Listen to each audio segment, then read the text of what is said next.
Hi යාළුවනේ ඔයාලට සුබ දවසක්. මම අදත් අලුතින් වීඩියෝ එකක් අරගෙන ඔයාලත් එක්ක ඇවිල්ලා ඉන්නවා.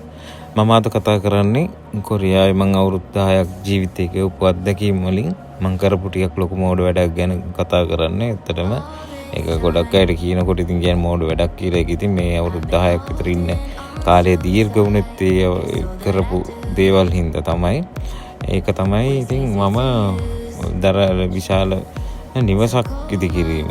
ඒ කියන්නේ මම ඊටමක් අරන් ආපු මුල් අවුරුදු 4-10ම කරේ ඉතින් ගේ හදපු එක කාමර 5ක් තියෙන විශාල ගයක්. ඉතින් තාප්පයක් ගහලා ඔබගේට දාලා ඔක්කොම කරලා අවසන් කරා. ඒක ඉතින් ගොඩක් අයට කියන්න පුළුවන් ඉතින් ආයෝජනයකුත් තියෙනවා ඒකේ.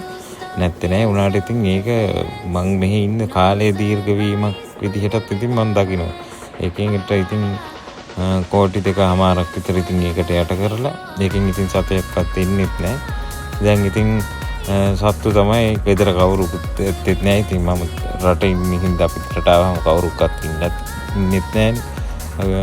ඒ හින්දා මම කියන්නේ ඔයාලත් ඇවිල්ලා ඒ වගේ දේවල් කරන්න හිතන් ඉන්නවනම් ගයක් හදනවනම් සාමාන්‍යයෙන් ඔයාලට දරා ගන්න පුළුවන් ප්‍රමාණයේ සාමාන්‍ය එච්චර විශාල මුදලක් යට කරන්නේ නැතුව ආයෝජන අවස්ථාව කරලා ඒකෙන් එන මුදලෙන් ඒ වගේ දෙයක් කරාට ඉතින් අවුලක් නැහැ.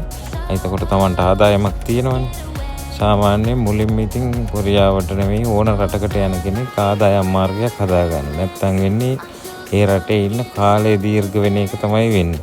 එතකොට ඉතින් අවුරුදු 10ක් නෙමෙයි 100ක් ඉඳියත් අමාරු. ඉතින් ඒ වගේ වැඩ එක දෙක සෙට් වුණාම එතකොට මේ ඔයාලා ඉතින් යන්නේ එතකොට අපිට මිස් වෙන දේවල් ගොඩක් පවුලේ කට්ටියත් එක්ක ඉන්න ළමයි එක්ක ඉන්න තියෙන අවස්ථා දෙමව්පියෝ වයසට යනවා. ඒගොල්ලොත් එක්ක ගත කරන්න තියෙන කාලේ තමයි අපිට නැති වෙන්නේ.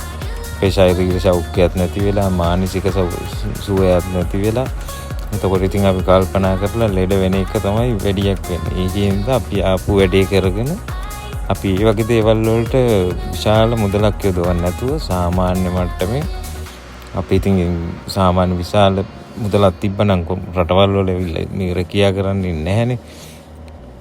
ඒක හින්දා ඉතින් ගොඩක් අයට ඉතින් මේක මං හිතනවා හොඳ පාඩමක් වෙයි. අලුතෙන් ඇවිල්ලා ඉන්න අයට රටවල් වල ඉන්න ගොඩක් අය ඉතින් කොරියාවේ නම් 95%ක් විතර ඉතින් මේක කරලා තින්නේ.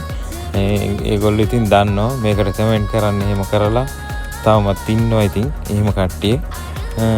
ඔයාලා ඉස්සරහට එන්න ඉන්න නංගිලා වලට කියන්න තියෙන්නේ ආයෝජන අවස්ථා හදාගෙන මේ වගේ දේවල් වලට යන්න පුළුවන් ලේසියෙන්. එතකොට නිකම්ම එන්නේ සල්ලි ආයෝජනය කරලා එන සල්ලි වලින් තමන් මහන්සියෙන් හම්බ කරපු ආයෝජනය කරන තේ ඉඩමක් වෙන්න පුළුවන්. රබර් ඉඩම, පොල් හිටවන මොනවා හරි කොටස් වෙළඳ පොළ ආයෝජනය මොනවා හරි ආයෝජන අවස්ථා කරලා ඒකෙන් එන මුදලෙන් අපිට නිවසක් මිලදී ගන්න අලුතෙන් තමන්ට ඕන විදිහේ නිවසක් ඉදි කරන්න අවස්ථාව තියෙනවා.